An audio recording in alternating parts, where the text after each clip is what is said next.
Usap lang tayo, chismis lang tayo, bro. Padanin muna tong ano. Oo naman.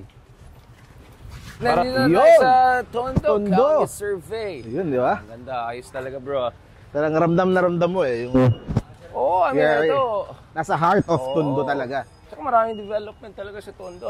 Tondo na tayo. Talagang Tondo. Grabing asenso. Tignan mo dito. May mga constructions na paganda at paganda yung mga bahay dito. At tsaka... Usually ka ba dito dati nung andito si Isko? Yung mayor pa siya? Yung mga ilang projects dito, pag opening, pumupunta ako. Tapos meron din akong mga kamag-anak dito at mga kaibigan. So paminsan-minsan dumadalaw. Speaking of projects, maganda yung relocation ng mga tao doon, yung nilagay nila doon sa condominium. Binondominium tsaka condominium. Yun yung magandang. Talagang nung opening no, nandito ako. Dito ako sa Tondo Port area. Ganda. Tsaka yung eskwela ni Isko, yung katabi niya, parang ganda rin ng bagong yung Rosauro Almario. Doon siya nag-elementary. So yun yung mga developments nung panahon ni Yorme dito sa Manila. Ganda. Buti nga gumawa tayo ng vlog dyan. Ang dami pala nangyari dito, no?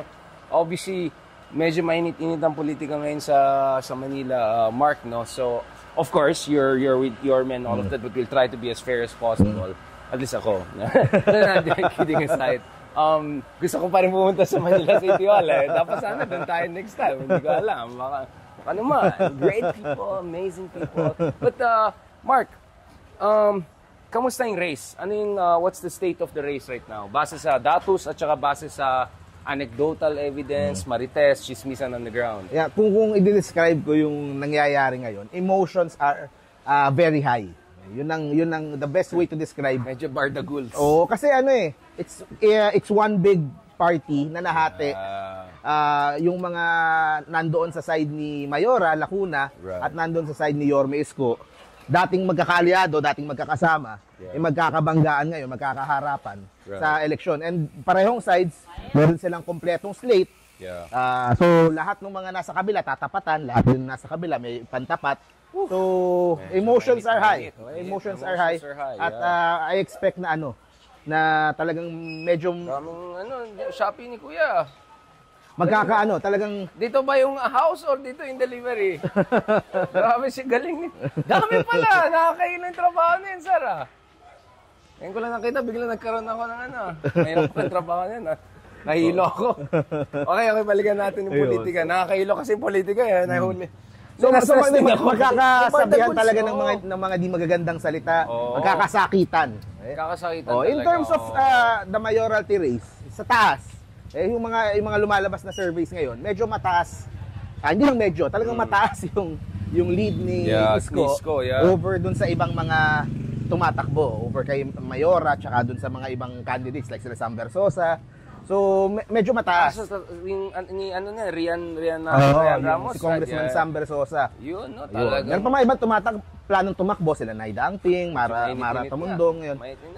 Pero so far medyo malaki yung malaki yung lamang. Yan ang sa Tondo, no? Ang daming mga ganap. Stimulation, ang daming ganap.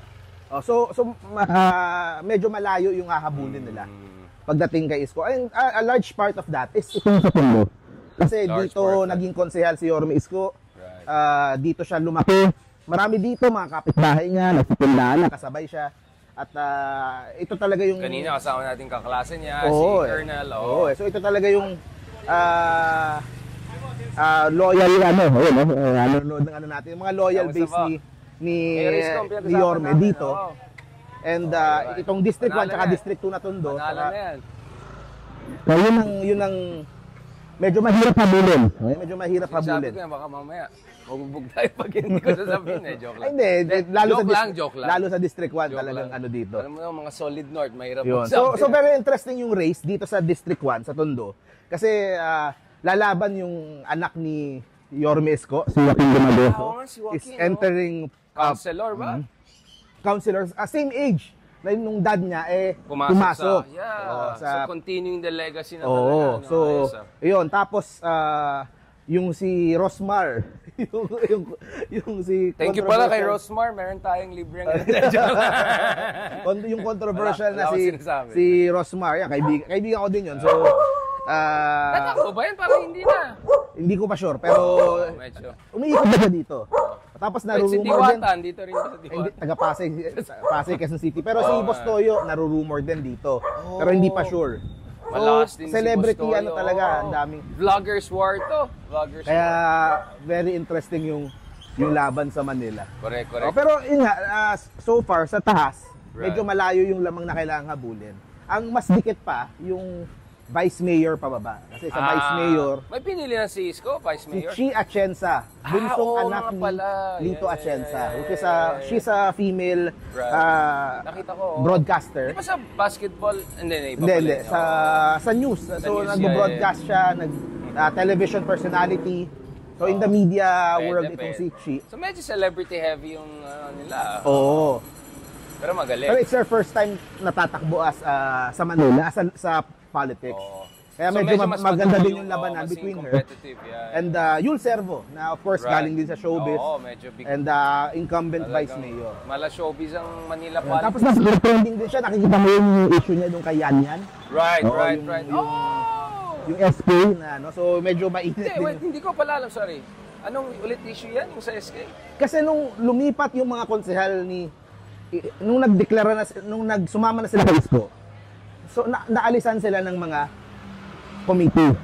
So, oo. Okay. Tapos ang kino-contest nitong sila Yan, wala namang problema yung ibang konsehal. Ang problema, yung kay Yan, if you're the SK president, dapat sa'yo yung mga committee ng youth and sport, yung mga committee na yun. So naging madrama tuloy sa session. And yung ba yung muntik nag-Taiwanese parliament? hindi, iba pa. Iba na naman yan. Oh pero my. mainit talaga. Pero Daming ganap. Di pero tayo ayun, catch up. medyo naiyak yung si Yan, Yeah. nag-trending sa TikTok. Pa-forward mo sa akin. Napakamainit yung issue na yun with Last point bro, of course, ang dami pa natin pinapag-usapan kasi medyo logistical difficulties kawawa naman si Sir RJ baka Last, ano bang dahilan na tumakbo talaga si Isko at ano bang gusto niya mangyari? Ibalik yung dati or may mga mas bago pa siyang initiatives na gusto i-restore dito? Just for people to know, hindi lang ito personality politics or power grab. Siguro naman may mga initiatives siya na gusto niya ituloy or sa tingin niya hindi natuloy ng mabuti. What's the state of play there? It was a choice na Kasi syempre, ang pinagpipilian niya is merong invitation sa kanya sa national. May invitation sa kanya maybe to serve sa cabinet. Yeah. May mga ganung options siya or pwede din siya mag-showbiz na lang. I think ang tumimbang kay Isko was yung as cliche as this may sound, is yung panawagan ng mga taga Manila mismo. Kasi even genuine naman in fairness. kasi yun. Nakakausap naman niya on a regular basis. Yung mga chairman, mga leaders, mga dati niya nakakasama dito. So merong ganong